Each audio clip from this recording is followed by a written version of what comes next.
And welcome to Sabbath School, to the Branson Legacy Sabbath School. We are continuing today our discussion of Reinhard Brunswick's book entitled Facing Doubt, a book for Adventist believers on the margins. And I think you're here because you're on the margins, right? So we're going to discuss that. And we are looking particularly at chapter 5 for the second time.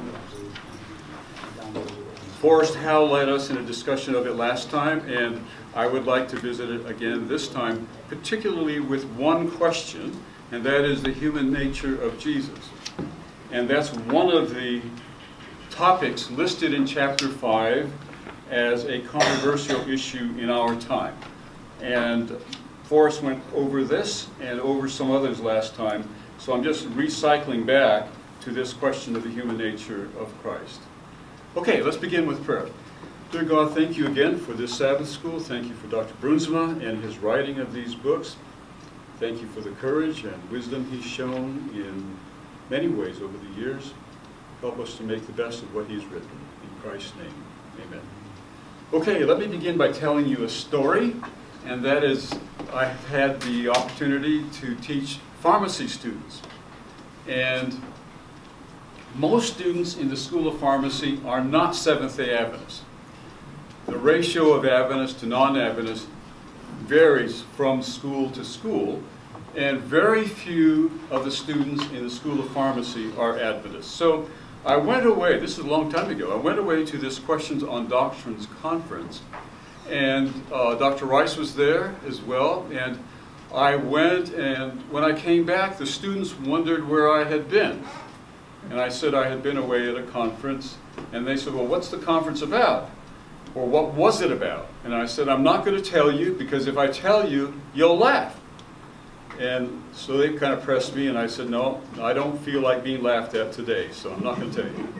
And they said, please tell us. So I said, okay, if you promise not to laugh, I will tell you. And they said, we promise.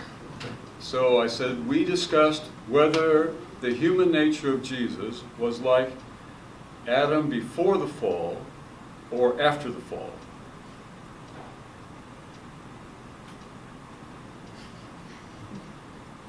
Long pause in the room. And finally one person said, you know, that's a very important question. So, maybe it is an important question, though not so important that we should get too intense about it. I have had conversations with people whose fathers were on the other side of this discussion, and we all agree that nobody won. Everybody lost. Very, very painful situation for many families, and the issue wasn't worth the amount of pain it caused the families. One of the sons of one of the people on the other side of the debate and I were out at dinner, and he said it felt like standing on the shore and seeing the tide come in, and you just couldn't stop it. You knew your father was going to drown, but there was nothing you could do to stop it. And he was on that side of the debate. His father was on that side of the debate. My father was on the other side of the debate. And we agreed that it didn't make any difference what side of the debate one's parents were on. It really, really hurt, because there were good people on both sides, and often they were misunderstood. I'd like to begin beyond that by looking at the book Questions on Doctrine very briefly. This is the book that's been described as the most divisive book in the whole history of Adventist thought. George Knight has described it that way.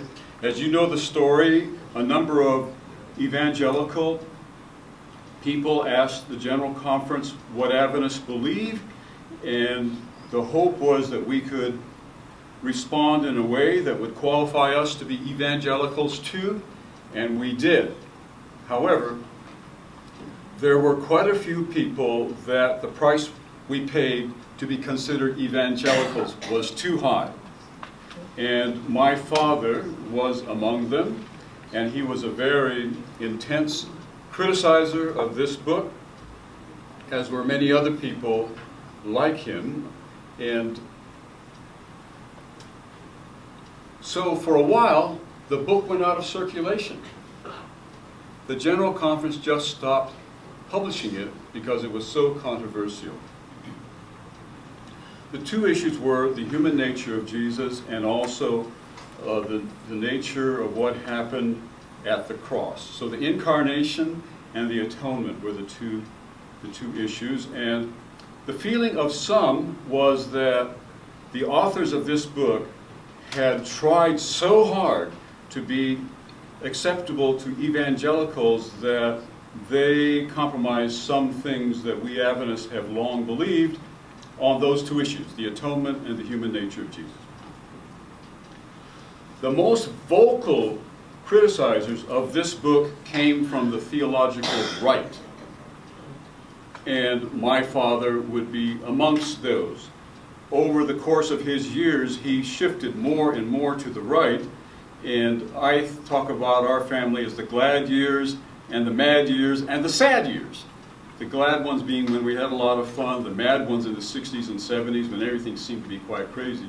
But then the last part of it, when my father got all involved in these debates and I think got overwrought about them. So he was very, very intensely critical of it. However, it's important for us to realize and remind ourselves that a lot of people on the theological left were also upset with this book, but they were much more discreet about it. By that I mean Dalton Baldwin didn't like this book, Graham Maxwell didn't like this book, Jack Proventia didn't like this book, Fred Osborne didn't like this book, Paul Huback didn't like this book, and I could go on and on. These people were looking at it from the left, and their view was also that too much had been compromised to these evangelicals who seemed rather unattractive to that group. I recall one meeting we had here subsequent to this, and Dr. Winslow was there, and these two people, one I don't think Walter Martin himself was there, or was he? Was he? And then there was one of his colleagues or associates, and his name was Samples. And they presumed to inform us that they would determine whether we were true Christians or not. And there were some people in the room, including Dr. Winslow, who didn't think it was up to them to make that decision. And that really, we didn't rightly care whether they approved of us. So from the left now, people like Graham Maxwell and Fred Osborne and Dalton Baldwin and Jack Proventia, they were quiet about it. Whenever this issue came up, they would just sort of quietly laugh. So they weren't right out there in front, but it's important to be aware that a lot of people here that you know very well were not at all pleased with this book. So that's the situation. In 2007, there was a conference celebrating the 50th anniversary of that book, and Julius Naum and others put it together, and Dr. Branson was there. It was a remarkable time because people who had been at odds with each other came together and had some exchange of views, and I think some exchange of fellowship, companionship, and saw how much people have in common nevertheless. Dr. Rice, you were there and you presented a paper, and your paper was titled... I have no memory of that. Oh, really? I know I was there. Did I really present it? You presented an excellent paper. Yes. It's on my files. So we should have a conference revisiting those papers that were presented at the QOD experience. I did read your paper though, Dave, and I thought it was excellent. Well, I can remember what you said at the time. So I'm glad you're feeling better about it now.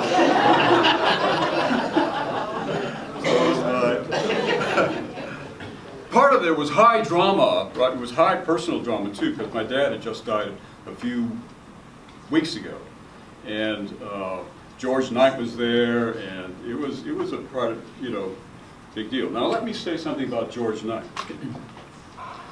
He became a Seventh-day Adventist in an evangelistic meeting that my father and Malcolm Maxwell held together in northwestern California, Fortuna or Arcata or Eureka, something like that. Malcolm Maxwell was the pastor, and my father was the evangelist, and they had this meeting, and into the church came this fellow, George Knight, 19 years old. And since then, his journey has been remarkably interesting. He swiftly became a perfectionist of the most intense sort, and he attributed this to my father and other people in ways that I don't find persuasive.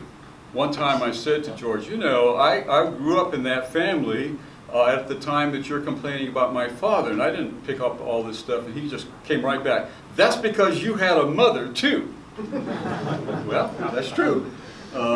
My mother sort of leaned this way, my dad sort of leaned that way, and when he got a little too far out of hand, she would just say, "Oh, Ralph," and then it would stop. So, but when he remarried, there wasn't that balance, and things went the wrong way.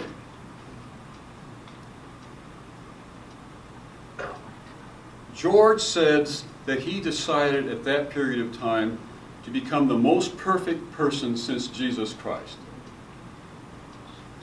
Now, there is no perfectionist amongst the most extreme perfectionists, and I know them, who would come anywhere near saying that.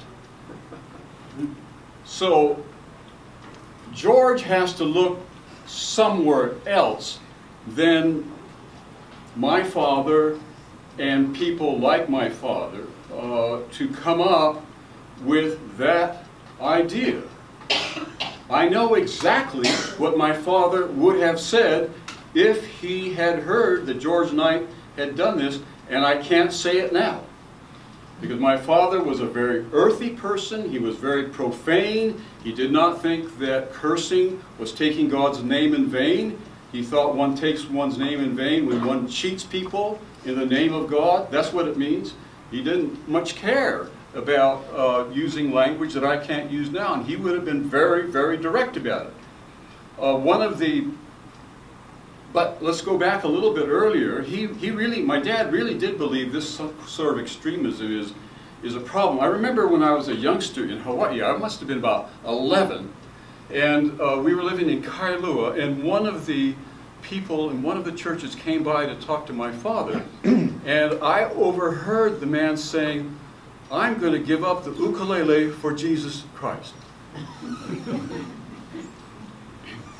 I was really impressed. And afterwards he left, I said to my father, "Wow, he's going to give up the ukulele for Jesus? That's really giving up a lot. Do you think it's worth it?" And then I said, I'm really impressed that someone would do that. And my dad said, "Don't be impressed. That kind of extremism is usually the last gasp of a dying Christian." And I found that to be true. George Knight, this was clear in George Knight's life, he became that kind of perfectionist, and his next step was to become an atheist. And he was an atheist for a number of years, and then he came back to the church and became a more anti-perfectionist evangelical type Adventist, and has gone on to make a very profound contribution to the church at Andrews University, studying Adventist history, publishing many books himself, but also educating a cluster of PhD students who have gone on to do excellent work too. So his scholarship has gone on to the next generation, And we are benefiting from that. People like Gil Valentine here is one of those persons. Julius Naum is another person. I can't remember any more right now, but there are half a dozen of them who have made an outstanding contribution, and I thank George for that. Though I've sat in meetings where he just blistered my father, and I was really uncomfortable about that, and still am. So there's a kind of complicated relationship between George and me. One of the hang-ups he had was reading fiction. Somehow he got the idea that he shouldn't read fiction. Well, my mother was an English teacher, and so once I said to George, why don't you just go out and buy a novel and get over it? Oh, that was a thought. So, meanwhile, my father had taken exceptions to this book, and I remember very clearly the day that he and my mother went down to the Loma Linda Bank and borrowed $25,000 against their house to produce this book. And they eventually sold enough copies of it to get that money back and make some money. My dad was a good businessman. This book is nothing but compilations regarding what Ellen White said on the human nature of Jesus. Now, it was widely circulated and read and talked about. The upshot is this. This book and Forrest both said last time that Ellen White can be quoted on both sides of this issue. And that's absolutely true, but not with equal weight. It's about 90% one way and 10% the other, and that's being generous. Maybe it's 95% one way and 5% the other. And on that, the historical evidence has turned out to be overwhelmingly true, that my dad was correct, and people like him were correct, and no one confirmed that more clearly than George Knight in the second edition of Questions on Doctrine. And it's a remarkable achievement. You can see how beautiful this book is. It's one of the Library of Adventist classics. And again and again and again, in footnotes, and then in one long discussion,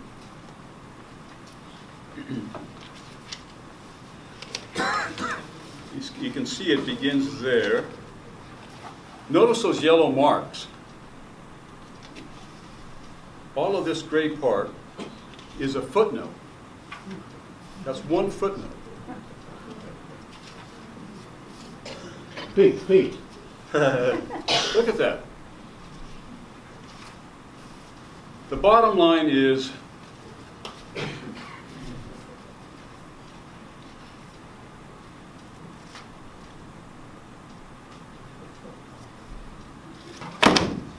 the people who wrote that book, in George's words, were not completely transparent.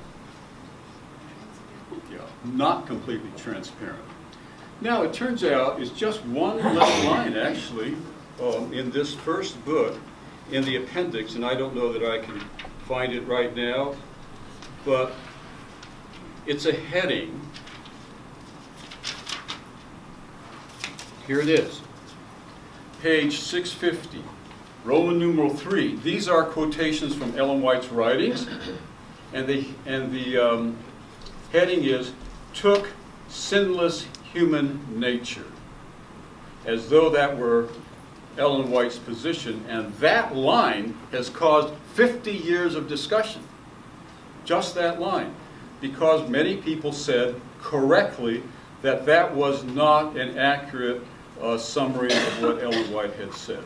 So, I don't need to go through all of this. You can read it yourself. What is your parents' book's name? The Word Made Flesh, for the Incarnation. So you can look at this, and I've talked with George about it, and I appreciate it. I think it's marvelous that even though he had some really not so nice things to say about my father, he took the position he did on this book. Now, he doesn't attribute anything to my father in this, and I don't think he should have.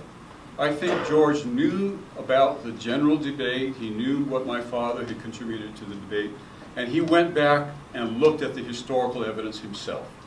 And on the basis of his own historical evidence, he came to the conclusion that yes, the very least we can say is that the authors of this book did not present a balanced picture that showed the full range of her comments on this. The more harsh criticism is that they, quote, massage the evidence to make it say what they wanted it to say. Okay. I mentioned here, I think, that when my father was dying, I said to him, Dad, George has written this book.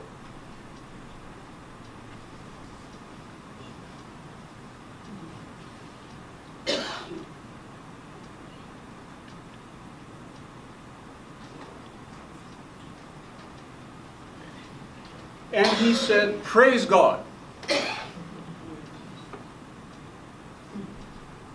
In a whisper, because he was dying. So a lot of these theological issues have interpersonal issues as well. Let me try to lighten things up a little bit. My father had Parkinson's disease, like a lot of people his age seem to have had. But the disease, amongst other things, caused his digestive system not to work as efficiently as it should. So things didn't continue on their way as they should have. And so they would give him medicine to help that happen. Then the medicine was overly powerful, and you had the opposite problem, right? It was just unbelievably difficult to take care of. And my stepmother took wonderful care of my father. I have no complaints about that. I'm just so grateful to her. And when this would become a problem, and my dad needed a lot of care and a lot of cleaning up, she was marvelous about it. But one time she called me in the middle of the night. She said, Dave, it's literally gotten out of control. I don't know what to do. He's taken this medicine, and it's caused everything to go too swiftly, and it's just more than I can manage. So could you come up? So I said, sure. I got in the car and I was driving to Cherry Valley, and I said to myself, when I get there, it's going to be a really tense situation. And I can't wonder if I can say something to lighten it up a little bit. And I prayed about it. Dear God, give me something. I think the Lord answered my prayer, because I went into the room, big master bedroom overlooking the whole valley up there in Cherry Valley. And my dad's lying there, this terrible situation, and my stepmother's just beside him, distraught. And I said, Dad, do you remember what Sister White said about this situation? He said, no, I don't remember. She said the final movements would be rapid ones. And they all laughed. Thank God, for a little levity in the midst of a big, big problem. So my dad laughed, my stepmother laughed, and here in the middle of the night we're trying to deal with this terrible, terrible problem. And the Lord gave us something to laugh about. Now, in this paper, which I presented at the conference back at Andrews University, I tried to say that both sides on this debate had allowed themselves to be backed into a corner that made it impossible for them to say anything positive. And I tried to show how both sides have done this. And I said, I think we need to back up and take a fundamentally different view of the matter. And I don't mean a minor modification, I mean fundamentally. Could not be more fundamental than it is. And my proposal was, let's look at this as though we were Buddhists and not Platonists. Because the whole discussion of what kind of nature Jesus had is not even possible to ask in a Buddhist context, because the word nature has no equivalent in that language. I don't think it has in the Hebrew language, but it does in the Greek culture. And our culture is so permeated with Aristotle and Plato first and Aristotle, that it's just very, very hard to get out of it. And let me use this piece of petrified wood to try to make my point. When we look at this piece of wood, it appears as though it's not changing. But we know that it is. We also think that it's not related to anything around it. But we know that it is that too. The speed with which this will change, probably deteriorate, will depend upon where we put it. So this rock, petrified wood, is not solid, and it's not individual. But the whole discussion of the nature of Jesus presumes that there is such a thing worthy of being called the nature of Jesus, which is in fact constant and individual. The Greeks talked about the difference between the substance of a thing and the accidents of a thing. The substance is what it is unchangingly. The accidents are those things which superficially change it. Now, Buddhist thought says there's no such thing. There just is no such thing as a substantial soul. And I think on that, Buddhism is closer to the Hebrew thought. So just to ask the question, what is the nature of that individual Jesus, is already to buy into a conceptuality that I think is unworthy of our affirmation. Now, given our culture, and given the fact that we think like Greeks, I think the early church made the right decisions given its resources. But let's ask ourselves what Christianity would have looked like had it come to California by way of Asia. It would have looked very different, and in some ways it would have been very much to the advantage, because it would not have had this language of substance and essence and so forth. So my proposal then, and I still think it's true, is that we cannot talk about the human nature of Jesus because it was a moving thing. What Jesus was at 3 years old, at 13 years old, at 15 years old, different. And for us to talk about the nature of Jesus as though it were one thing is problematic. Even more searchingly, I think, is the questions of relationships. Now, we tend to think, I believe, that first we become the selves we are, and then we in a discretionary way, enter into voluntary relationships. And to a great degree, that is true. But to another great degree, it's not true. It's also the fact that we are constituted by our relationships. One cannot talk about who I am in isolation from all the people with whom I'm related. I exist in a web of relationships, and in order to know who I am, something has to be said about that web. And every new relationship I have contributes to my ongoing life, which means that the individuality of Jesus was shaped or was characterized not merely by its flowing feature, but by its relational feature, which means that every person with whom Jesus interacted made some contribution to who the person was, and therefore, if we were to say that Jesus was wholly sinless in every way, we would have to say that everybody with whom Jesus interacted had been immaculately conceived too. Well, that's madness.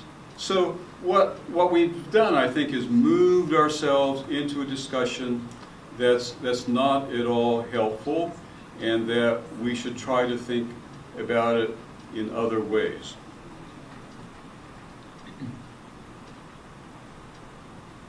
We should ask whether the human nature of Jesus was sinful. I just think that's like asking, isn't abortion murder? When you just start off like that, it's really hard to have a calm discussion about it. It's really, these are charged words. The question is twofold. One, was Jesus affected by his time in human history such that his inheritance and his environment had an impact on his life? And I think we need to say that, and to say it very, very clearly. Then the next question is, was Jesus in any way guilty for that? And I think the answer, we have to be very firm on that, is to say no. That all of us inherit things from our ancestors and incorporate things from our environment that situate us at a certain point in moral development. Sometimes we have an advantage, sometimes we don't. That's why Martha Nussbaum sometimes talks about being a good person as a matter of luck. Some people are more lucky ethically than others. I think that's true.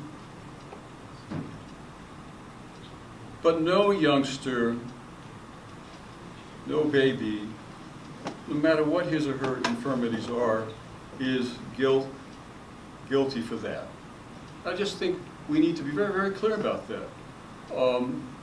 And to say anything else is to get into the idea that these infants are deserving of eternal loss even before they have made any conscious decisions of their own. I just think to say that is monstrous. You wouldn't do that, and God wouldn't do that. And that reminds me of my dad. He did not lie awake worrying about whether he was saved. That was just not part of his, he would say, well, the Lord's fair. That was it. And so he wasn't anguished about the whole issue of assurance. And I don't think we should impose that kind of guilt on people. And it gets to real extremes where people who are in some other faiths are thought to be born in original sin, which is what we inherit, and actual sin has not yet occurred. This is what they choose. But because they've been born in original sin, unless they are baptized, they are forever lost. Now that is really, really an unfortunate way of picturing God. And I think we just have to be very, very, very clear to ourselves and to others who gets to go to heaven. Where's Dr. Burns' book? What exactly must I believe? Why must we remain in the church? Remain in the church. Can I still believe this? I don't think she's the first one to have said it, but my mother did say this. Everybody's going to be in heaven. Everybody's going to be in heaven, except those for whom it would be hell. So don't worry about it. The Lord is fair. Think of how you treat your children. God is going to treat us as his children, her children, God's children, much more fairly than any of us could treat our own. So the presumption is not that somehow our Creator is against us and wanting us to do this or that or the next thing in order somehow to have the ticket into eternal life. No. Your Creator is doing everything the Creator can do to get you there. Everything. And if you're not there, it's only because you don't want to be there. If you're the kind of person who says, I can't really live in a society where people can't seduce their neighbor's spouses. It would be hell for me to live in that kind of society. Seduction is so important to me, I can't, well, maybe not heaven's for you. If you're the person who says, I just love stealing things at night from other folk, and for me to live where there are streets of gold and nobody takes anything home that they shouldn't, what a terrible place that would be to live. If you're that kind of person, you won't be there. But you know what? Billions of people are going to be there. Trillions of people are going to be there who never heard of Jesus Christ, because they are the kinds of people who would be happy there. So remember Jeannie Larson's theology. Everybody's going to be in heaven except those for whom it would be hell. Now, you know, if you grow up in a family like that, you don't have all these years that George and I had. You don't lie awake at night saying, am I perfect enough? Okay, one last thing, then I'll stop. Well, I should say at the end of this, I mentioned about 6 things that I think questions on doctrines got right. And I think it was unfortunate that people like my father focused so much on what it got wrong, and I think it did get it wrong, that they overlooked what good it did. And my way of summarizing this, the benefit of questions on doctrines, would be to put it this way. Ask this question. I've asked this to you. Who made the greatest theological impact on Seventh-day Adventism in the 20th century? And what's my answer? R.R. Figueroa. Nobody else came anywhere near to having the theological impact on this church than R.R. Figueroa. You can put all the other theologians together, and he would still outweigh them. Was he a theologian? No, but he was a very astute administrator. 3 things R.R. Figueroa did that forever transformed this denomination. 1, he allowed the book Questions on Doctrines to be published. Even though it was flawed, even though it created controversy, that book was a step in the right direction. Huge impact. Second thing, the Seventh-day Adventist Bible Commentary. Huge impact on our church. Third thing, creation of Andrews University. Now, I've been told by members of the Murdoch family that Elder Figueroa did not run again, quote unquote. He did not make himself available to serve again as the General Conference President, because he felt that he had been so heavy-handed in creating Andrews University that his hands were too bloody. Elder Figueroa asked one of the Murdochs, do you think I should run, or they didn't use that language, do you think I should be willing to serve again as General Conference President? And one of the Murdochs said, you asked the question, didn't you? And he retired. He retired in England, and we never saw him. He just went into obscurity. The closest I've ever come to Elder Figueroa, even though I knew he lived, is that he sold his home to some friends of mine, and now I've been able to stay in his home because they bought it. But he was very, very discreet, very, very low profile, and I think someday will be honored for the main decisions he made. But you know, I do recall Elder Rittenhouse, Dr. Rittenhouse saying, when I was a youngster there, he said, I came to PUC as president because I had no denominational alternative. Elder Figueroa made that happen. Elder Figueroa thought that Dr. Rittenhouse was not the right person to create Andrews University out of the college and the seminary, and he made a tough decision. Think of David Hinshaw, that kind of person. There would be no David Hinshaw, there would be no Loma Linda University here if it weren't for David Hinshaw. But my, oh my, oh my, that was painful. So that's the situation. Now my question is this: how should we foster theological change in the Adventist Church? And I think the only way to do it is to think and talk and pray, and using coercive force simply will not work. I remember the last Arian sermon I think I heard, and it was at Pacific Union College, and a general conference person came out to our campus. Again, I was probably in high school, and I listened to him, and he gave the best possible case he could for Arianism, and that was the last I ever heard about it. Who was that? W.R. French. French. Mm-hmm. And it just sort of died out. The wrong view died out as more and more picked up the right view. Now that's the way to handle theological change. By contrast now, we have 5 compliance committees at the General Conference who are going to look after us on issues like homosexuality, ordination of women, creation and evolution, following policies, and the 5th one I've forgotten. But you have these 5 compliance committees, and nobody knows, I don't think they know, how they're going to enforce their conclusions. You can't do it that way.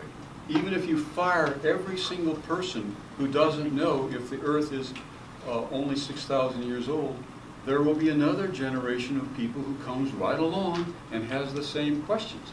The only way one can solve these problems is to have better answers to the questions that are being asked. One cannot solve these issues by a firm administrative control. And I know this weekend is a bad weekend for a lot of people around the world. Some people in Germany are going to church dressed in black this weekend because they're in so mourning about what's happened. Well, I don't know that we need to be quite that extreme, but I do think we need to realize that it's by precept and example that these things change. And someday we'll come together on the human nature of Jesus. I don't think we have the conceptualities to do that quite yet, but let's keep talking, let's keep listening, and someday it will come about. My first and last theological meltdown was over the Battle of Armageddon. Again, I was about 12, and I was listening at night in the middle, on the hallway, in the house in Hawaii, and I listened to my father and some other ministers from the mainland talk. And it dawned on me that they didn't all believe that the Battle of Armageddon was the same. And that was the first time I experienced theological terror. And the last time. I went into my bed and I looked up at the ceiling and I said, this world that I thought was all unified isn't. It's sort of fragmented. And I just looked at the ceiling for most of the night. But you know what? The next morning the sun was shining and Hawaii looked pretty good. So I just kept on living. And I've never had that kind of theological meltdown since. Nothing should dissuade us from our confidence that our Creator is on our side. Okay, thank you very much, David. Okay, first question right here. Thank you, Dave. 3 quick things. First, some memories, personal memories. I was a member of Dr. Larson's when he was senior pastor in Campus Hill Church. I assisted him doing research for this book when I was working in the Heritage Room. And I talked to him several times because he came several times there to do the research. And he even told me that he borrowed some money from against the house to publish the book. And also another thing that I remember was that in one of our discussions he said, my son and I do not agree about this. The second thing, I don't remember exactly about what was the problem, maybe the nature of Christ, something in that context. The second thing, I don't understand exactly what will be the problem if Christ will be born like Adam was created and Eve without sin. Because God, at the end of his creation, looked at it and he said everything is good, it's very good. Then what will be the problem if Christ will have the same chance as Adam and Eve did, being created, being born without sin, and demonstrating what Adam and Eve were not able to live in the way he was created, to live in the environment that he was living, to show that it's possible to live a life without sin. What will be the implication for our salvation if that will be the case? And quickly, if you can tell us a few things about this Bible conference in Rome that took place in June, organized by the BRI. Okay. BRI. Let me go backwards. I wasn't there, so I don't know. I understand that those who went had a good time, and that people from all over the Adventist world, academic world, were there. But I have not heard anything particularly negative. I read Zane Yee's paper, and it was a very provocative paper, and so I think things must have gone well. Let's go to the first issue, my father and me. You just have to know that we didn't take these things personal. I think the hardest time was when he tried to get me fired.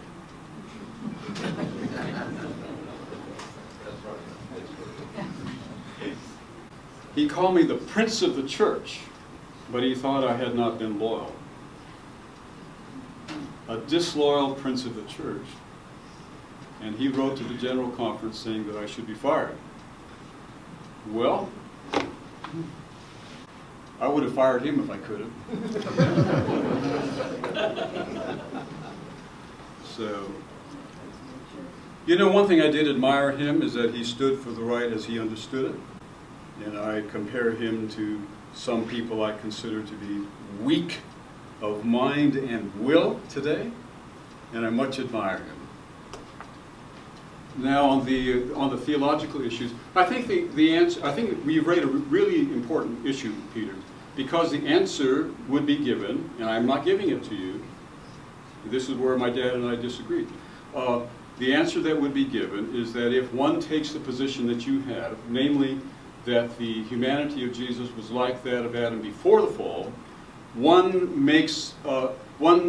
destroys him as an exemplar, because Jesus was so different from us that he is not worthy to be our example. We could not possibly live an honorable life because, like Jesus did, because he is so different from us. Now that's the charge. That's why people won't go down that street, and that's what I think is wrong. I think the history of theology is peppered with doctrines, the consequences for which people wrongly anticipate. For instance, the doctrine of predestination. One would think that the doctrine of predestination would cause people to be very fatalistic, quietistic. They would say, God has predetermined everything, there's nothing for me to do. No. The Calvinists have been the most aggressive. For good and for bad, they have not been the least passive. So that you can predict what you think a doctrine of predestination is going to do, and it doesn't do that. Another example would be Adventists. Here, Adventists are talking about the second coming of Jesus a lot, and people will say, well, if you believe that, you're not going to build any institutions. Well, here we are. We've been told again and again, if we believe in the second coming of Jesus as being near, we're totally irrelevant. I don't think so. Here we are. We're making our fair share contribution to the world church and to the whole community. So it's not the case that if you know that a person believes that the second coming of Jesus is near, you also know that that person won't spend any money building great institutions. It's simply not so empirically, though it would seem to be logically. Your opening, not being a theologian, your opening question is one I've never asked myself, but also one that I believe I never would, because I see it as being a false dichotomy. So I'm not surprised that your conversation, when you asked that question, ended up locked down and created more pain and more heat than anything else, because it's a very narrow question and it's loaded with assumptions on either side of that. So I have one question. Is first, given that you asked yourself that question a long time ago, have you actually moved on it and kind of brought it to conclusion, or is it still sitting out there? But from my quick reading of Mesopotamian history and literature, both Adam and Jesus were designer babies. They were purpose babies, but they had entirely different purposes. Jesus was born to be an educator, healer, and redeemer. Adam was never those things. He wasn't born to be those things. The creation of of Adam was, in Mesopotamian history, controversial. And even though when God created man and the world, it was good, but he never said it was perfect. We have assigned perfection to that. But Adam was very primitive. Adam didn't wear clothes until the fall, when God made him clothes out of skins. He was a very primitive man who was designed to be a worker, not a worshiper. Okay, I think it's helpful to do what you've done, and that is to compare what the Bible says with what other cultures and literatures were saying at the same time, and that gives us some more insight. You asked if I have come to some conclusion about the matter. I'm not sure what matter you're talking about. My own view is that the question of the human nature of Jesus is hopelessly bogged down because it's proceeding on premises that are false. And until we undermine those premises, we're not likely to make any progress. So let's just love each other in the meantime. Yeah, David, thank you. I would really like to have this follow up, especially the left, those on the left, why they didn't like QOD, because I'm not familiar with all those arguments. I guess the doctrine of the human nature of Christ, if it's after the fall. Yes? I've run into this in my pastoral ministry as much as anything. I remember early in my ministry, I had a lady come to the door. You know how I always shake hands there? She had tears in her eyes. She says, I've been an Adventist all of my life. And she was old then. I'm probably older than she is now, you know. She says, I never knew that I could be saved, that I could be assured of it, because I never was good enough. And I'm just saying, my heart goes out to that. And at the funeral of my late sister-in-law here in May, one individual said, Marlene will be in heaven, and we will be too, if we are good enough. And that's where I have a problem with that human nature of Christ being, I think he is an example, but, well, I tell you what, there's a lot of people in the Adventist church that just live in terror, you know, of not being perfect enough.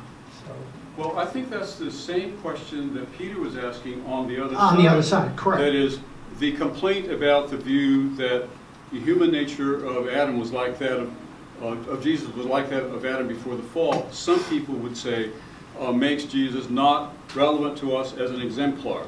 On the other hand, people would say that if one takes the other position, that it was like that of Adam after the fall, then one moves into this hopeless state of lack of assurance.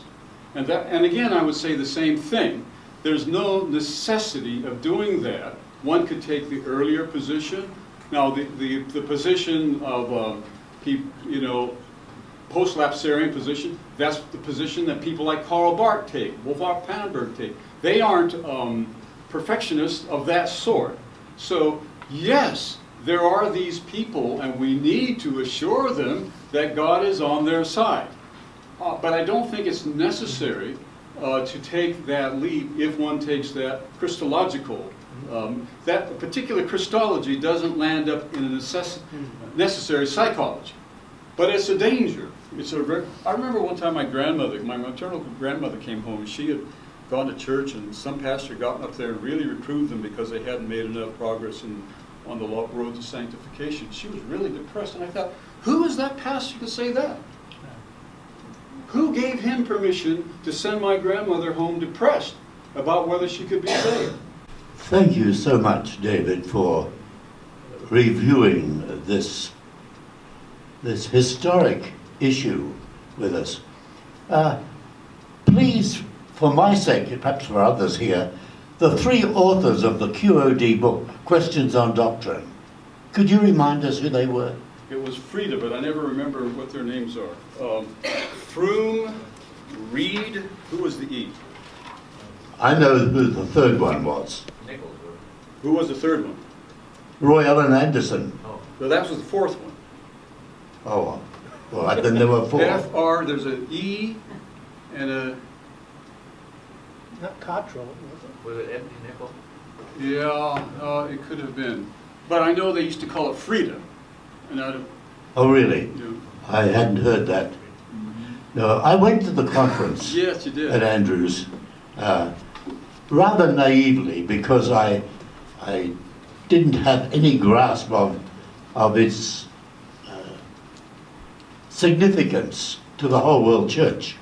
I just wanted to learn. I thought it was going to be something interesting and informative. I came away feeling I knew a lot more than I had known about how senior men in the church interacted when they were seriously in disagreement. And of course, the two principal spokesmen for the anti-party were Colin and Russell Standish, both of whom were outstanding Australian spokesmen, and their nephew was right here in the GRI, Tim Standish. But one of those men who had the initial encounters with the evangelical pastors prior to the publication of the book was Roy Allen Anderson. And I came to the conference supporting the book in principle just because Anderson was Uncle Roy to me. He and my father, Roy Branson, they were roommates at Avondale College, both studying for the ministry. And so Roy Allen Anderson was a confidant of mine. That's another story. But what I really wanted to say was I came away certainly with a strong impression of George Knight, whom I'd never heard of before. But he served at that conference, at least in my judgment, as a kind of referee between the parties. And he said complimentary things about men on both sides, respectful things. And he seemed to emerge from the whole thing as a placator, as a fair man. Now he may not have come across finally as fair, unless you read his commentary in the reprinted book, where he's got a lot of pages, as you well know.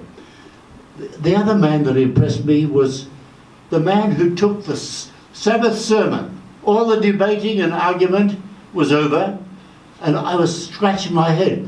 Who in the world have they chosen to preach the Sabbath sermon? And it was Angelo, what was his name, the theologian from the BRI? Oh, Rodriguez. Angelo Rodriguez.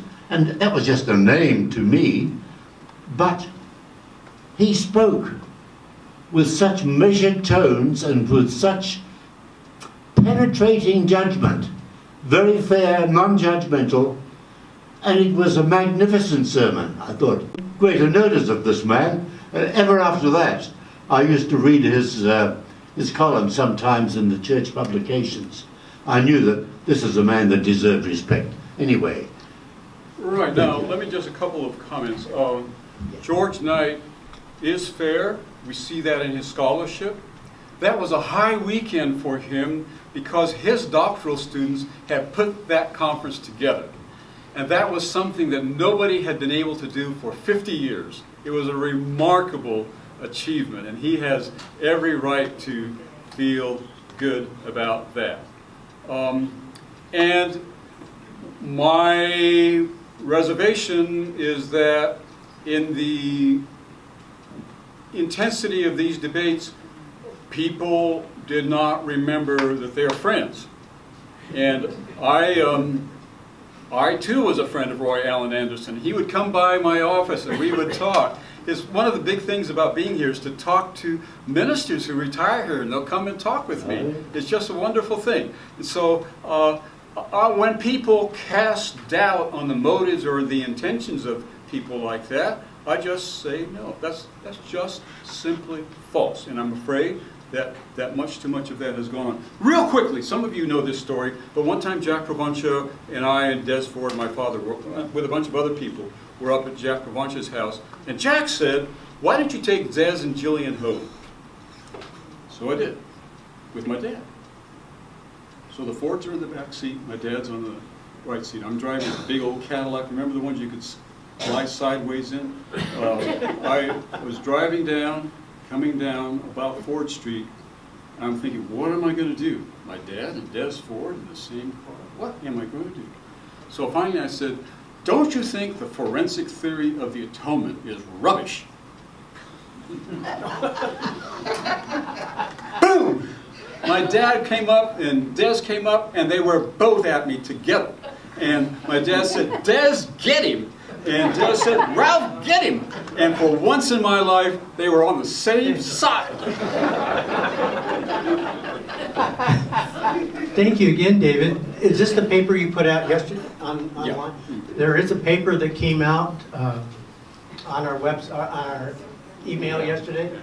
You'll want to get it. So when you do go to those non-cocktail parties, and when I bring people around you to talk about the human nature of Christ, you're going to be well armed. So, and by the way, one other big debate you mentioned, and that's Armageddon. And I remember when I went to the seminary, we all had the book by Lewis Ware.